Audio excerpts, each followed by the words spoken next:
Fatou Faye di nuyu wantewaat rek di nuyu suñu gan bi di Khalifa Ababacar Ndiaye moo nekk secrétaire général national bu association nationale des enseignants d'EPS ak secrétaire général national également du syndicat national de l'enseignement d'éducation physique. Alors monsieur Ndiaye am plaisir dalal la ci suñu plateau pour une deuxième fois di la nuyu. Alors ñu li ñu war a waxtaanee yaatu na alors liñ ci mën a njëkk rek comme laaj mooy alors ndax mën ngeen ñëw ci revendication bi nga xamante ni moom lañ nemmeeku ci maître d'éducation physique et sportive. jërëjëf Moussa ñi ngi nuyu auditeurs Walfadjri yi ñuy seetaan yëpp jiital ci nuyoo bi sama yaay moom du leen raté. mi ngi Kaolack di ñu seetaan. Mère Thiaw ñu ngi lay ziar bu baax. di ci teg jigéenu Sénégal yëpp ci weer bi nga xam ne ñoom soxna Fatou yéen a ko moom. weeru mars. macha allah yal na yàlla guddal seen fan dëgëral leen. amiin Moussa bu ñu dellu see ci laaj bi mu nekk d'actualité ndax bu ñu bàyyee xel ay fan yi ñu génn le premier ministre woote woon na Grand Théâtre tous les acteurs de l'éducation autour d'un éventuel pacte social bu ñu war a xoolaat càmbaraat ko pour mën a stabiliser le secteur de l'éducation et de la formation ñun mu mel ne professeur d'éducation physique yi dans leur globalité pour ne pas seulement dire les maîtres d'éducation physique ñun dafa mel ne bokkuñ ci njabootu ministère de l'éducation ndax beddi gu ñu beddi professeur éducation physique yi dafa mel ni la dynamique de jubanti bi ñuy woote Sénégal ñun bokkuñu ci ba tax na tey sama kàddu bu ma koy yëkkati bu ma fi mësaan ñëw bu ma yëkkatiwaan kàddu dama daan teg ay revendications d'ordre syndical et tout ça mais tey kàddu gi may yëkkati kàddu jaaxle la parce que dans une république normale du jaadu un agent de l'État di kaas aspect yi may waaj a wax. donc Moussa sa laaj bi dama koy delloo si dans un cadre général njabootu EPS seeni revendication dañ ko teg sur des revendications de carrière des revendications de statut li sabab tey nag ma yëkkati kàddu loo gis rek am na lu ko sabab maître éducation physique yi ci biir njabootu EPS mooy ñi ñu gën a beddi toogoon naa fi ne la 24 ans amuñ profil de carrière maître éducation physique pour fàttali ñi may déglu hiérarchie B4 la bokk hiérarchie B4 amatul dans la nouvelle nomenclature de la fonction publique hiérarchie B4 may fàttali ne moo gën a tuuti sax hiérarchie élémentaire parce que élémentaire hiérarchie B3 la ba noppi ñu jël la di la liggéeyloo ci collège hiérarchie B2 moo fay dem wala lu ko ëpp yóbbu la ci lycée yi hiérarchie A moo fay dem léegi naka la nit war a mën a xalaatee yow Moussa Sène ñu jël la formé la nangu ne sa formation ñoŋ na xereñ nga war nga mën a intervenir ci collège ak lycée ba noppi ma jox la hiérarchie bu méngoowut ak collège ak lycée xañ la avantage yi nga waroon am ci collège ak lycée bi jamono doxee ba ñun ñi mu dal suñu kaw ñu waxtaan ak les acteurs muy les représentations syndicales muy nguur gi ba xamal leen ne lii dañ ko war a jooyanti ñu ne ñu d'accord danañ ko jooyanti ci jamono boobu ñun ñi ngi doon laaj un reversement direct lu tax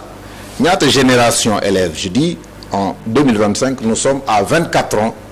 d'injustice sur une situation boo xamante ni il aurait fallu d'un petit décret de reversement ñu delloo ñëpp ci seen àq ak seen yelleef ñi ñu seqaloon waxtaan bi muy les représentations syndicales ak nguur gi xamal ñu ne faw ñu jaar par une formation complémentaire de 14 mois formation boobu jeex na ci ay fan yi ñu génn première cohorte bi génn na mu des une seconde cohorte mais li ñu nemmeeku ci fan yi ñu génn mooy bi formation bi jeexee suñu nawle yi dañoo delluwaat vers les représentations syndicales pour xamal leen ne yéen a ñi ni woon mënoo leen ñu reverser directement faw ñu jaar par une formation complémentaire léegi nag noppi nañ suñuy dossier léegi mu pare lan moo des et voilà maintenant que ñooñu seen discours daal di soppeeku ñu indi le mécanisme du reclassement te defe naa nag soxlawul sax ñuy def cours vocabulaire ñun ñëpp xam nañ les incidences d'un reclassement et les incidences d'un reversement boo nammee jël nit ki liggéeyloo ko plus de 23 ans selon qu'il soit décisionnaire ou fonctionnaire soo koy sotti dans le nouveau corps les textes dafa am lu mu prévoir ça tout le monde est d'accord mais ce sont ces mêmes textes là ñoo ne woon ku am plus de 35 ans da ngay nekk décisionnaire le problème des décisionnaires fii defe naa booy na nopp ñëpp pourquoi aujourd'hui état bi taxaw ci régulariser les décisionnaires à tort te nanguwul taxaw ci régulariser les maîtres d'éducation physique loolu moo tax ma ne tey sama laaj du dem sax ci nguur gi prof EPS yi laay waxal. dafa am loo xam ne. pesum kanam Moussa borom a koy fajal boppam. ok mais li mu bëggoon xam wax nga tout léegi dafa am ñi nga xamante ni ñoo waxoon problème mu reversement ñu dem ba ñu def formation ñu wax problème mu ñu soppi seen discours wax reclassement. c'est le G7. waaw y avait des syndicats yoo xamante ni dañ leen promettroon loolu y a des syndicats su fekkee aussi mën nga leen nommer. c'est le G7 nommément le CUSEMS et le SAEMS. Ce sont eux qui ont porté cela. Parce que dans le G7, il y a les 4 grands. Ce que j'appelle les 4 grands, c'est le SAEMS, le CUSEMS, l'UDEN et le CUSEMS authentique. ñun tey suñu dossier dafa am foo xam ne bu fa yeggee ginnaaw yàlla jëmm dàmbooj moo tax yéen ñëpp yàgg ngeen ko dégg le reversement des MEPS le reversement des MEPS bu dossier bi yegg à des sphères très avancées au niveau de l'État ñu di ci sant yàlla nag si aujourd'hui la quasi-totalité des enseignants de presse ont milité vers le CUSEMS authentique c'est parce que au moins eux ils ont compris la pertinence de la revendication dama ciy dellu si waat dama ni jàngalekat EPS bi ñu tuddee maître CNEPS bu Thiès moo ko doon formé CNEPS bu Thiès bu la formé da ngay génn ñu yóbbu la hiérarchie B4 hiérarchie B4 amatul fonction publique kooku liggéey fa plus de 20 ans d'ancienneté nga ne da ngay jooyanti situation yam ni ko faw ma def loola formation complémentaire ndax da nga nar a jugee B4 dem B2 kon da ngay tëb B3 jamono boobu bañoon nañ situation boobu ne reversement direct la ñuy laaj parce qu'il y a ce qu'on appelle la validation des années d'expérience nit mënut a liggéey ñaar fukki at nga ne ko dellul jàngiwaat xam-xam boo xam ne ci la toog ci la former plusieurs générations d'élèves mais ba ñu wàññee suñ loxo ba ñu nangu lool ñu noppi ci ay semaines yi ñu génn ñañu waxoon ne duñ la reverser lu dul boo defee formation complémentaire tàmbali changer discours parce que tout récemment avec une télé de la place suñu camarades yi dem nañu rencontrer le camarade secrétaire général Youm mais son discours c'est pas un discours de reversement c'est un discours de reclassement texte yi wax nañ ko ba pare et je cite nommément ses propos il a dit l'instant actuel c'est de se battre pour conserver les 40% d'ancienneté civile mais loolu su ko waxee soxlawul ñuy dem di xool kenn loolu nañ toog rek texte yi dal suñ kaw loolu mooy tey Pape Sané mi nga xamante ne décisionnaire la liggéey na 23 ans pour nguuru Sénégal ba noppi nga di ko reclasser 23 ans d'ancienneté bi yëpp da nga koy perte. ok léegi li mu bëggoon xam mooy tey jii nii quand on sait que le protocole d'accord a été signé en 2018 bu jëm ci wàllu professeur d'éducation physique xam nga mi ngi ci biir protocole bi et je pense bien que ce sont les syndicats du G7 qui l'ont signé est-ce que également à cette époque il y avait le CUSAMS-A ci signature bi parce que nee nga léegi c'est Dambodj qui a porté le combat et quand on sait que également mooy reversement changement de discours bi reversement ak reclassement est-ce que parce que la loi 61-33 bi régir statut fonctionnaire est-ce que nekkul une violation de la loi est-ce que ça existe dans la loi. foofu nga laal sax dafa baax Moussa gis nga la loi 61-33 su ñu appliquer strictement sa rigueur dama ne la décret bi ñuy waaj a signer pour les décisionnaires kon nañ ko teg ci suuf. les lenteurs administratives du moo indi la situation des décisionnaires à tort parce que état bi daf la war a dugal yéexal dossier yi ba sa 35 ans weesu nga nekk un décisionnaire boo xamante ni li ko indi mooy yéexaayu traitement sa dossier ñooñu bëri ci système bi ba représentation syndicale yi mën a nangu ne ñii kat dañ leen tooñ ñu ne dañ koy jooyanti taxaw xeex ko léegi nañu taxaw teg seetlu bu ndaw la loi boobu nga tudd 61-33 waxul loolu daf ne ku sa 35 ans romb rek décisionnaire nga mais bu ñooñu war a mën a taxawee ni lii du dëgg du yoon nañ ko xeex ba delloo leen seen àq ak seen yelleef lu tax mënuñ taxaw waxal ko prof EPS yi laaj bi foofu la moo tax ma ne tey sama argumentaire tey dama koy delloo ci prof EPS yi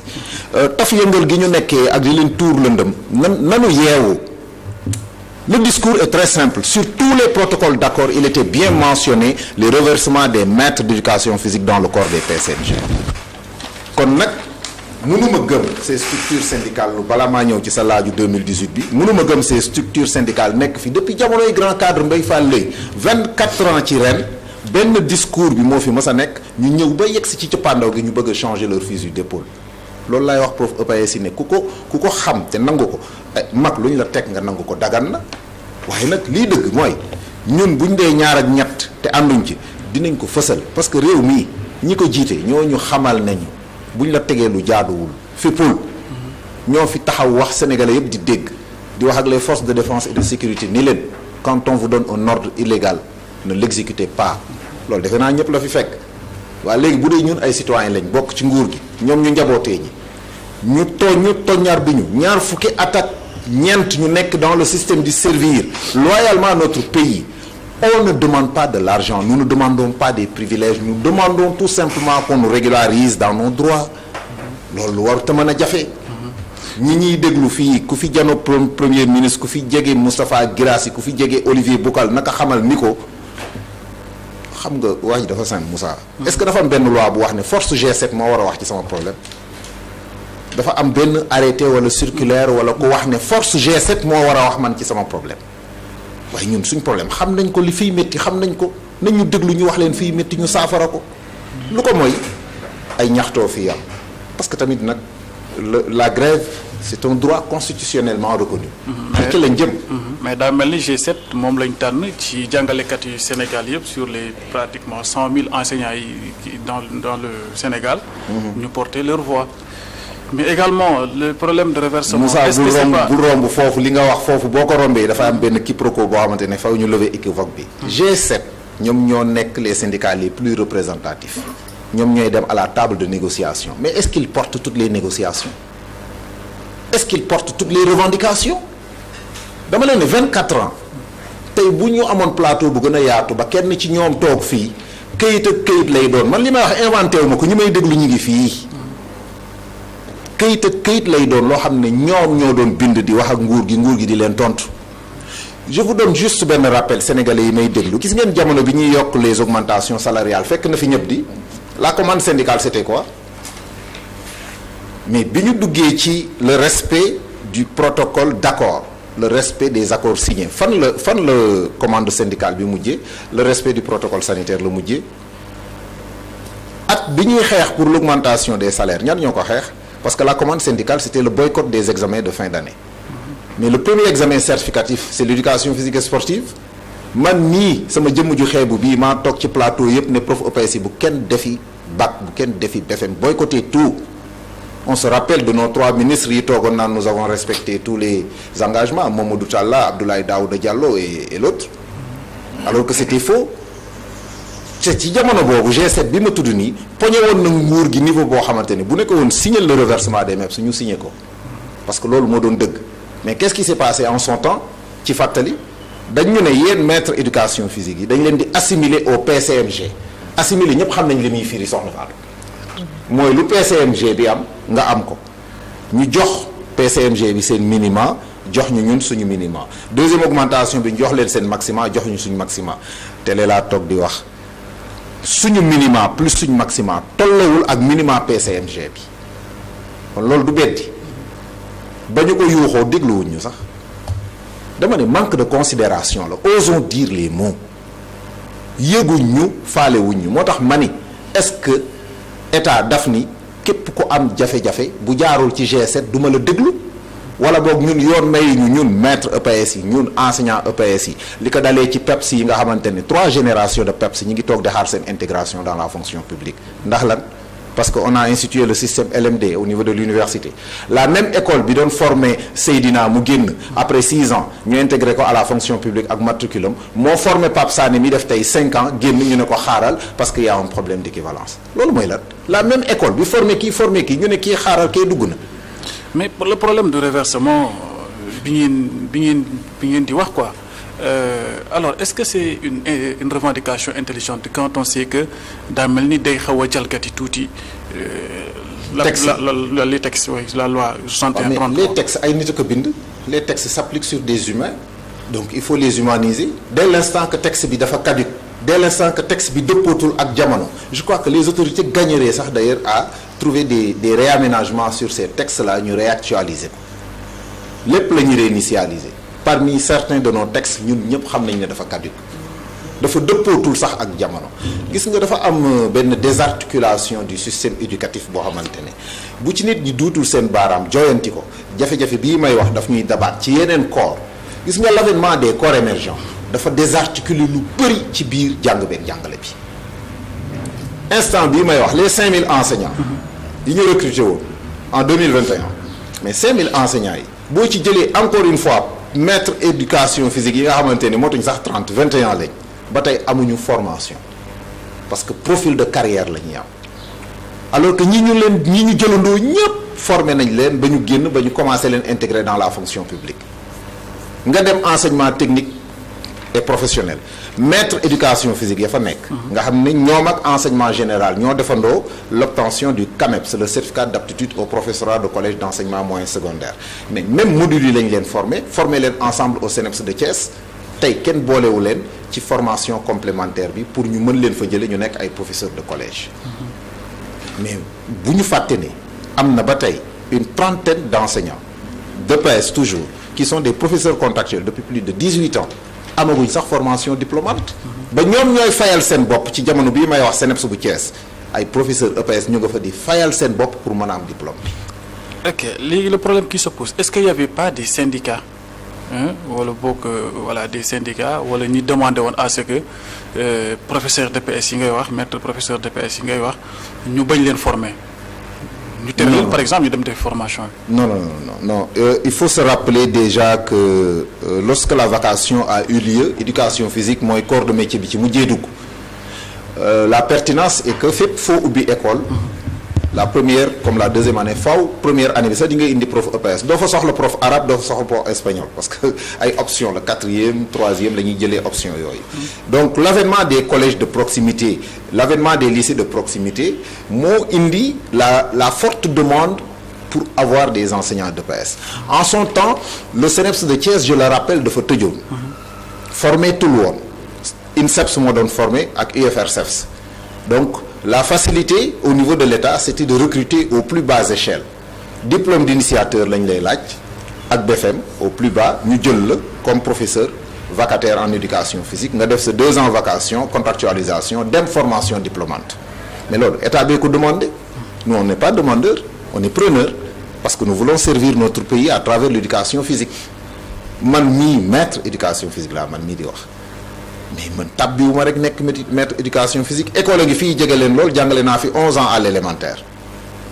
école ngi fii jege leen lool def naa fi 11 ans à l'école élémentaire jóge fa jàngale ji français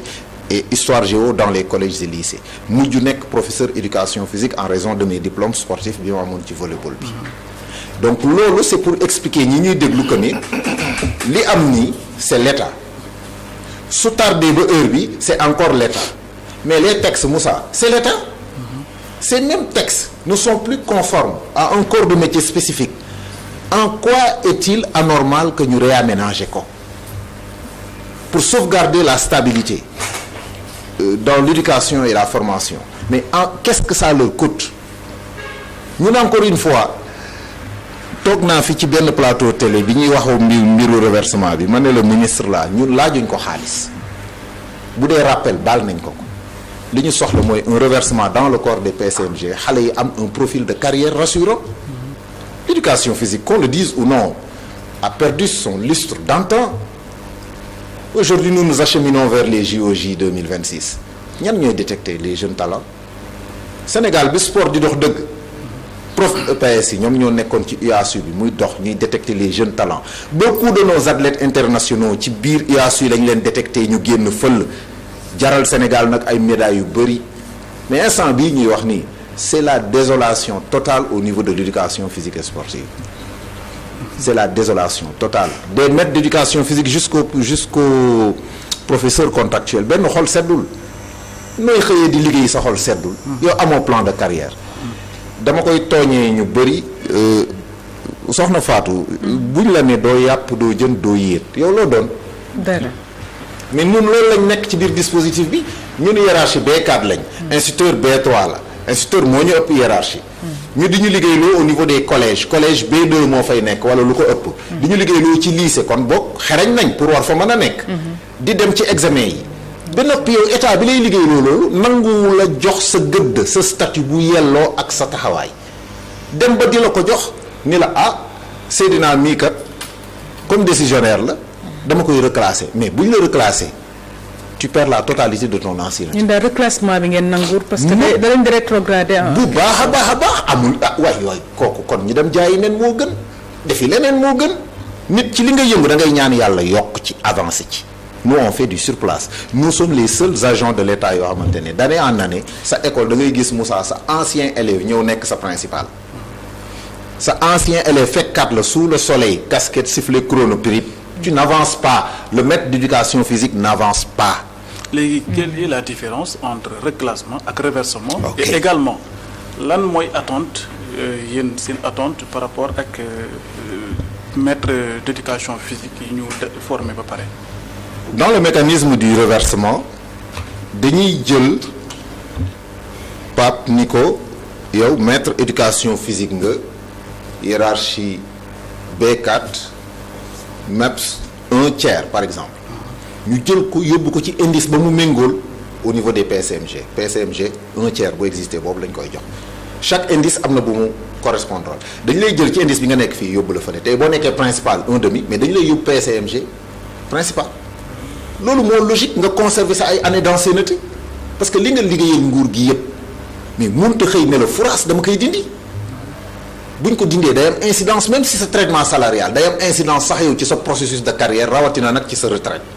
te ñi may wax nii ñëpp ils sont à moins de 10 ans de la retraite quand on sait que dans le corps des professeurs de collège les 4 premières années 2 ans ngay avancer au-delà de ces 4 premières années par 3 ans ngay avancer donc balaa ngaa dem retraite doo plafonné yow nga dem retraite en tant que MEPS moo gën a garanti sax nga dem nga dugg ci corps bu bees ba parce que corps bu bees boo fa duggee même pour postuler ci benn poste de responsabilité minimum il te faut faire 5 ans loolu la texte yi wax donc les dispositions légales yi nga xamante ne moo ñu tënk ba mënuñu am reversement mais nañ ko réaménager donc toujours dans le mécanisme du reversement suñ lay reverser da ngay yóbbaale sa ancienneté mais loolu sa avantage la alors que bu ñu lay reclasser c'est selon ton statut boo dee fonctionnaire tu ne gardes que les 40% tu perds les 60% de ton ancienneté mais ñi ñu nar a appliquer loolu seen kaw mooy ñi négocier woon les années de contractualisation perdroon nga foofu ba noppi nga ñëw liggéeyaat plus de 18 ans ñu ne la d'accord kaa ñu joyanti sa jafe-jafe waaye da ngay pertaat mais on est avec quel état boo dee l'autre nag décisionnaire te foofu taxaw seetlu dafa am solo parce que décisionnaire ñaari décisionnaire la dafa am un décisionnaire à tort loolu vocabulaire bu bees la ak décisionnaire de fait le décisionnaire de fait mooy ki nga xamante ne moom ba muy am diplôme am fekk na 35 ans mot mais kooku il perd la totalité de son ancienneté 24 ans d'ancienneté minimum nga perte ko dans un nouveau corps waaye nañu wax lu xel mun a nangu waay. ok mais man dama jàppoon ci sama xel bu gàtt. que loi 61/33 lu mu prévoir mooy prévoirul reversement direct mais un reclassement la prévoir donc MEPS yi dañuy daal di quitter hiérarchie B4 dem. ci hiérarchie B2 alors te loi bi également comme ni ko fonctionnaires yi dañuy perdre 60% pour mën a gagner 40%. 40%. effectivement ba tey Moussa li ñuy wax benn la loi n'est pas aveugle. la loi elle est rigide d'accord mais la loi n'est pas aveugle. maanaam ci gàttal. cette loi il faut la réaménager à défaut de la réaménager dinañ ñu lor. te dañ ñoo lor ba noppi di ñu liggéeyloo ci ay niveau yoo xam ne amuñu ñun gëdd bi di ko joyanti bëgg ñu wàññi encore suñu gëdd. reclassement xam nga mooy la. mooy yow mi ngi mel ne yaa ngi doog a dugg ci jàngale bi alors que yow def nga plus de 20 ans d'ancienneté donc moo tax may lancer un appel aux enseignants d'éducation physique ci ay semaines yu néew bu soobee yàlla dinañ dem en conclave pour xool yan acte la ñuy teg jëmale ko tamit ci lu munta ñàkk grève munta ñàkk premier ministre nag bu ko dégg parce que neen dafa bëgg le climat social stabilisé wu mais pour mu stabilisé wu il faut mu bàyyi xel que ni ñun ci njabootam lañ bokk sport scolaire ci suuf lañ koy teg duñ ko laal Jeux olympiques yi mu jëm bu mu ñu ci yaakaar ak yeneen incha allah yoo xam ne bu ñu ci yeggee ñoom. mais à quand l'unité syndicale quand on sait que mooy les professeurs d'éducation physique maîtres éducation physique yeneen corps yi chargés de cours ay professeurs contractuels yéen ñëpp voilà quoi en ordre dispersé est-ce que c'est pas le moment d'aller vers les syndicats ngeen former un bloc justement pour faire savoir comme le SAES l'a fait dem na ba aujourd'hui décret bi ñu waxoon dafa réer c'est retrouvé gis nañ ko. xam nga nguur gi fi génn seen caay-caay moo yeggoon ci ñu signé décret bi noppi avant ñu koy publier au niveau du SAES ñu rocciwaat ko loolu fekk nañu fi. moi je suis au niveau du directoire du CUSEMS authentique comme chargé de l'éducation physique donc xam naa dossier boobu au niveau du G7 bu dee yàlla dëgg rek la bëgg à ma décharge G7 joué wul rôle am G7 naka la ñuy toogee waxtaan ak nguur gi ba noppi SAEMS CUSEMS beru créé ñoom seen mot d'ordre à part mu nekk benn G2 ñeneen ñi beru fële créé seen mot d'ordre le G7 ne joue pas son rôle. Deuxième aspect bi mooy cette prolifération de collectifs ñaata collectif ngeen dégg xam ngeen leen mais c'est parce que gisuñ seen bopp ci portage yu seeni revendications auprès du G7 finalement le G7 nous sert à quoi yëf yi dafa gën a bëri gis nga li fi mujjee am nii waxtaan inclusif yi nga xamante ni autorités yi ñu ngi koy def loolu mooy solution nañu woo ñëpp ñu toog de manière inclusive kenn ku nekk wax jafe-jafeem autorités yi ba ko moom jël ko saytu ko xool lam ca mën a def ay républicains lañ ay citoyens lañ ay patriotes lañ ñun dañu ñu def effort pour accompagner état bi waaye nag lor gii ñu teg moom duñ ko nangu. Merci Khalifa Ababacar Ndiaye. jërëjëf amoon vraiment contenté pour dalal ci suñu plateau ngir waxtaan lépp lu jëm ci situation maître d'éducation physique et sportive. merci beaucoup Moussa ñi ngi sant di gërëm wala di jox dig daje les maîtres d'éducation physique ci fan yi ñu jëm di leen wax nañ taxaw temm xam ne grève mënut a ñàkk ci ñi ñemee grève ah ma sànni leen xeer dafa am ñoo xam ne dañu grève waaw duñ jege koy grève. merci beaucoup. merci beaucoup Moussa merci également si invité Khalifa Ababacar Ndiaye day jaajëfal bu baax a baax noonu la ñuy ñëwee ci chronique du jour ak Pape Sané.